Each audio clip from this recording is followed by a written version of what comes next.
The air in the Tokyo Dome was a living thing, thick with the electric humidity of expectation, a deafening, unified human roar that vibrated through the very floorboards. A blizzard of camera flashes erupted, turning the cavernous arena into a strobe-lit coliseum, all focused on one point, one man. The inevitable. From the tunnel, he emerged. Mike Tyson, Iron Mike, the undisputed, unassailable heavyweight champion of the world. Each thunderous step was a statement, a grim prophecy. His eyes were dark, burning voids of focus, his body a masterpiece of lethal, compressed power, sculpted for violence.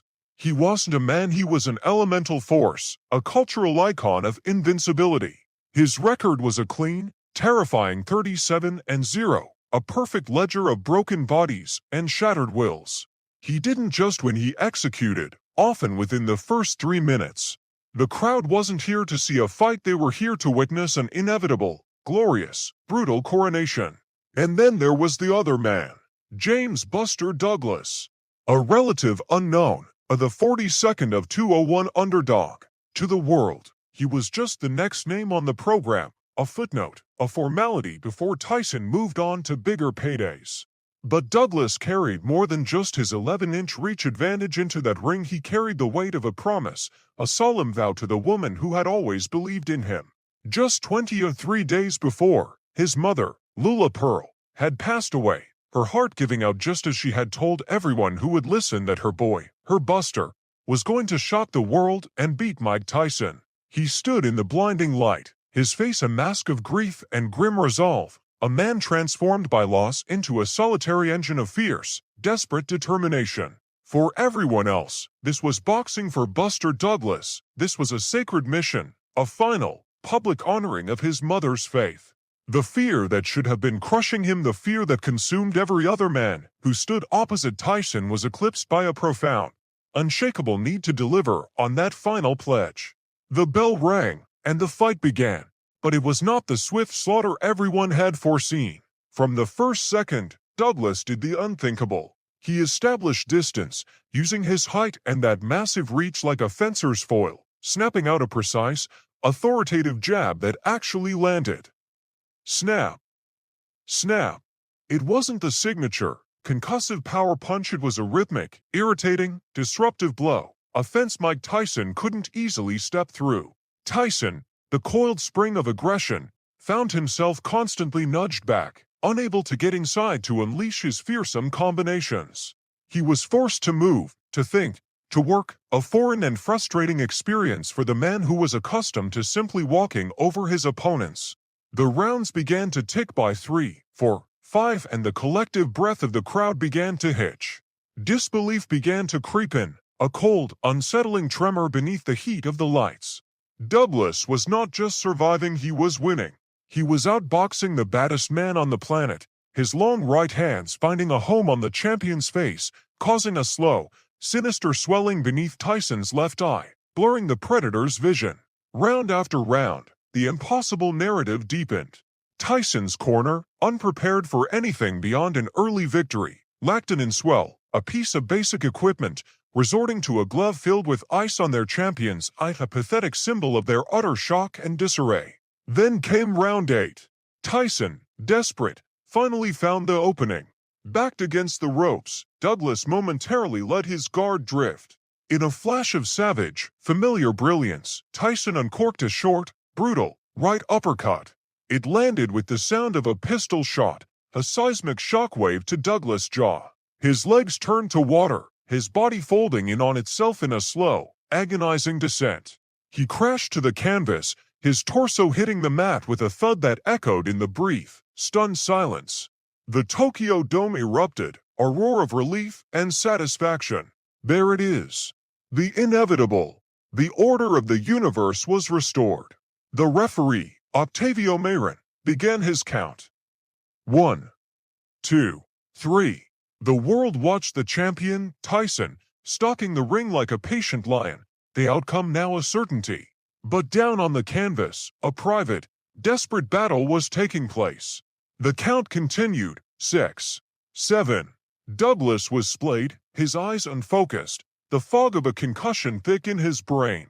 But somewhere in that darkness, in that crushing moment of failure, the memory of his mother's faith, of her final, confident words, must have been a single, burning flare. At the count of 9, in a feat of visceral, agonizing will, Buster Douglas pushed himself up. He was dazed, weaving, but he was on his feet, arms raised. The bell rang seconds later, a salvation he had earned through sheer, defiant courage. He stumbled back to his corner, saved by the bell, but everyone knew it was over. No one, absolutely no one, got up from a Mike Tyson knockdown and survived. But this was no longer a boxing match. This was the fulfillment of a promise. Round 9 began, and a miracle unfolded. Douglas came out of his corner not just coherent, but transformed by fury. He attacked the champion, his massive right hands landing again and again, now with a new, terrifying authority. Tyson, his left eye almost completely swollen shut, staggered, his head snapping back from the force of the blows. He survived the round, but the great, fearsome aura was gone, replaced by the grim reality of a wounded, desperate man. The start of round 10 was the beginning of the end. Tyson, running on instinct and the last fumes of his myth, lumbered forward. Douglas met him with a volley of blows, a jab, a right hand, then the punch that broke the world.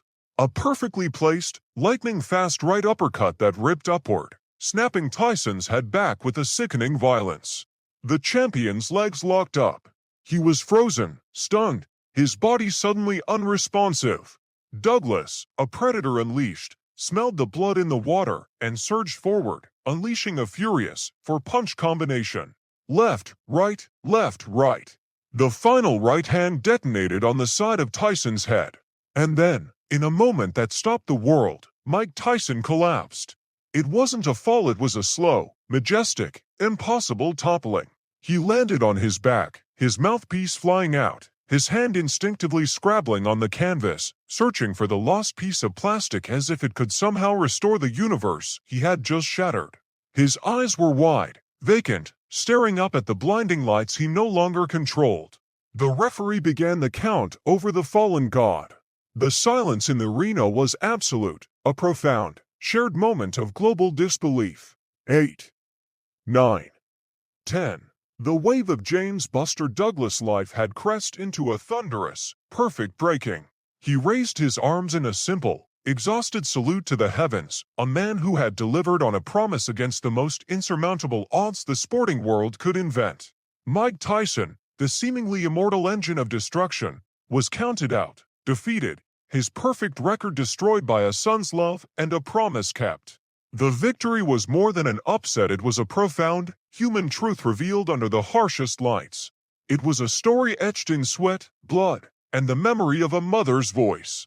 It was the moment that reminded the world that courage is not the absence of fear, but the ability to rise from the canvas when every instinct, every logic, and every voice in the world tells you to stay down.